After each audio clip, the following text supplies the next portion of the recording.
I'm going to try and move through this as expeditiously as possible, but this story is a bit of a hydra. I've got a bunch of notes here, as usual. Because it's going over 4+ stories, 4+ events over multiple spans of time over the course of this year that are all kind of culminating together right now around the midterms. You may have noticed that the tweetinator has claimed Google won't say nice things about him as POTUS, while Google claims in its response, regarding these allegations that it's not, no, it's not Google. We're not censoring, good news or good works about Trump, blah, blah, blah, blah, blah, blah. So which is it? Is Google censoring and steering the narrative regarding the POTUS, or is the POTUS throwing a tantrum?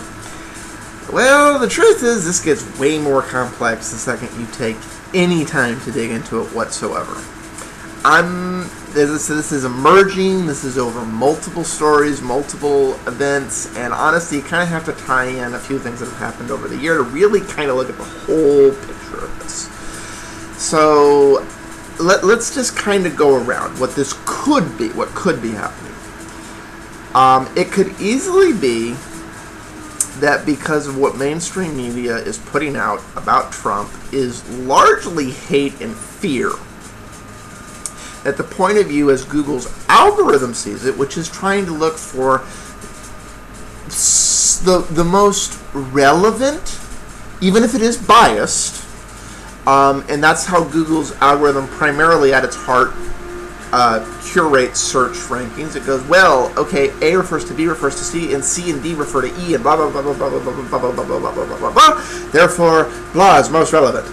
So, by the time you get done going through all of that, it may just be that inherently Google's algorithm at its core fundamental level is believing that this hate and fear and narrative and all the hate on Trump is the most relevant to be top 10 results.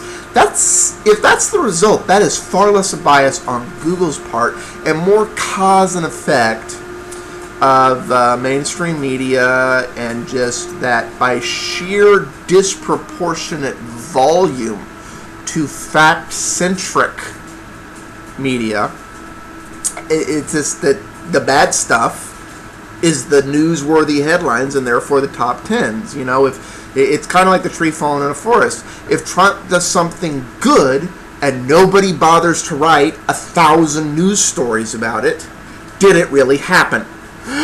Whereas if Trump sneezes and it can be made out to be something bad, there will be 10,000 news stories about Trump sneezed in terror.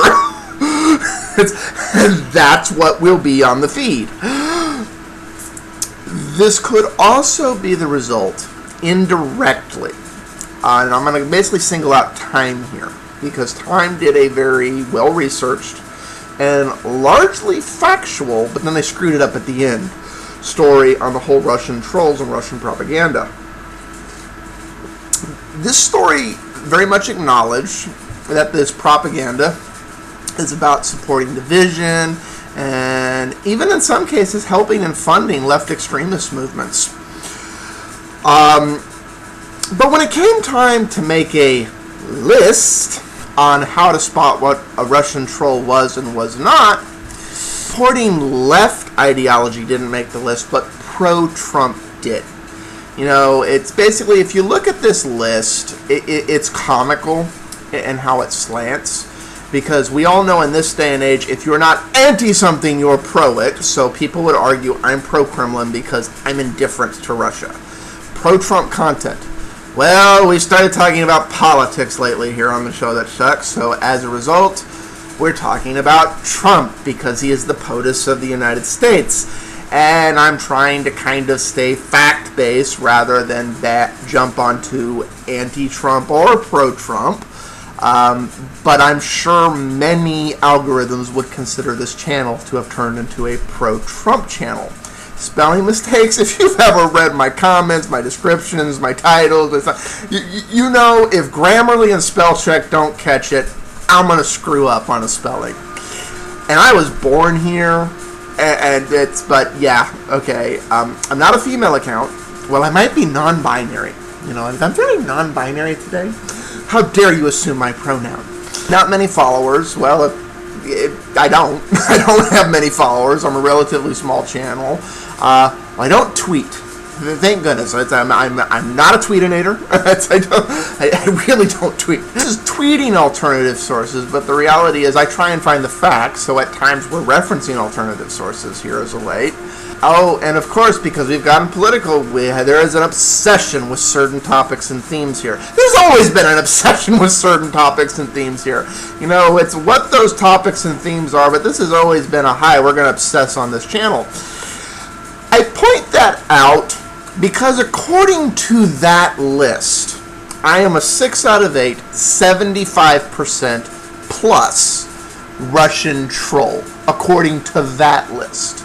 Now, that list could be tweaked to cover, well, these are the flavors of this and where they go from this extreme of far right to this extreme on far left, which they did in the story, but like I said, all that nuance was removed when it came time to put out a list.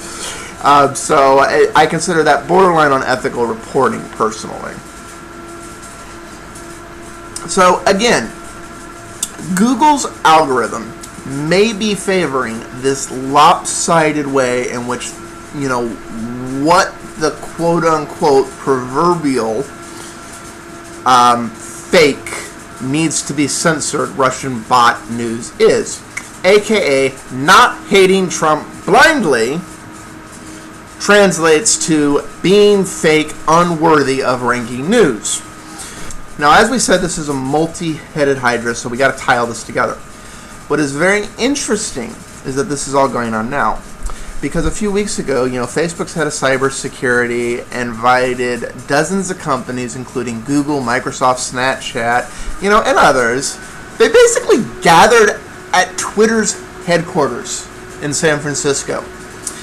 And what's really interesting, you know, this was a gathering of the tech giants on how to deal with this quote-unquote Russian propaganda and all other propagandize, you know, basically regarding the 2018 midterm election.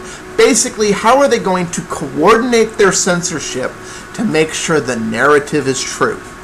That was literally what this meeting was about. It happened a few weeks ago. And now there's complaints that Google's censoring the president. So the timing of that is beyond peculiar and interesting. I need a tinfoil hat. Where's my tinfoil hat? But that's not where it really gets interesting.